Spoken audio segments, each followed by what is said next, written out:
আসসালামু আলাইকুম everyone, welcome back to my channel. আজ আমি এই সুন্দর হ্যান্ড ক্লিপটি করে দেখাবো। তো চলুন করা যাক। এখানে আমি নিয়ে নিচ্ছি একটা সাদা রঙের উল, একটা সবুজ রঙের প্রেস স্লিপ না করে নেবো, দিয়ে 10টা চেন করে নিতে হয়। 10টা চেন হয়ে গেলে আমি উপর থেকে দুটো চেন বাদ দিয়ে 3 নম্বর চেন থেকে ডবল ক্রোশে শুরু করব, দিয়ে 7টা চেন পর্যন্ত ডবল ক্রোশে করে নেব।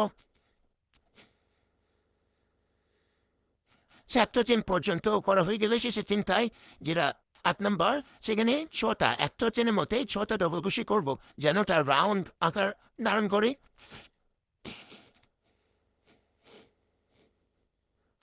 আমার যেহেতু কোনো ভিডিওতে বানিয়ে অভ্যাস নেই, তাই আমার একটু নার্ভাস লাগছে, কি বলবো বুঝতে পারছি না। বলতে বলতে ভুলভাল উচ্চারণ করছি, সেজন্য ক্ষমা করবেন। এই সাইডও সেম প্যাটার্ন করবো। সাত পুরোটাই আহ, পুরোটাই ডবল ক্রোশে করবো। শেষেরটাতে 5টা ডবল ক্রোশে করবো, তাহলে এটা প্যাটার্ন রাউন্ড হয়ে যাবে। দুদিকে সেম হয়ে গেল। আমার যেহেতু ভিডিও করার অভ্যাস নেই, তাই কখন ক্যামেরার বাইরে চলে যাচ্ছে বুঝতেই পারছি না। শেষে একটার সাথে আর একটা জোর লাগানোর জন্য স্লিপ নট করে নেব। এরপরে রাউন্ড সিঙ্গল ক্রোশে করবো 7টা। সিঙ্গল ক্রোশে করার পরে শেষে তাই 3টা সিঙ্গল ক্রোশে করবো। এইদিকেও সেম প্যাটার্ন করে নেব। সবগুলো সিঙ্গল ক্রোশে করে শেষে তাই 2টা সিঙ্গল ক্রোশে করে নেব।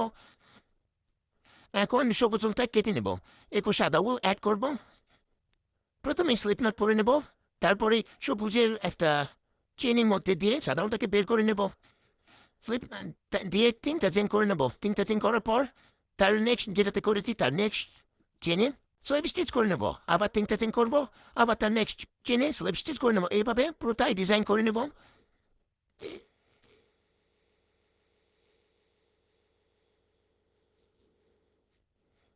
তাহলে একটা সুন্দর ডিজাইন হয়ে গেল।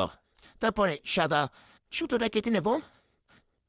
এবার ক্লিপে গ্লু লাগিয়ে নিলে এটা কাজ শেষ হয়ে যাবে। ক্লিপে গ্লু লাগাবো B7000, এটা গ্লুটা লাগিয়ে এটা ভালো করে বসিয়ে দেবো ডিজাইনটা, তাহলেই হয়ে গেল। তাহলে আমরা এখানে পেয়ে যাবো একটা সুন্দর কিউট হেয়ার ক্লিপ। আজকের ভিডিওটি এখানে শেষ। ভিডিওটি ভালো লাগলে লাইক করুন, কমেন্ট করে আপনার মতামত জানাতে ভুলবেন না। এমন আরও ক্লোজে ভিডিও দেখতে হ্যাপি জোনকে সাবস্ক্রাইব করুন। আবার দেখা হবে একটি নতুন ভিডিওতে।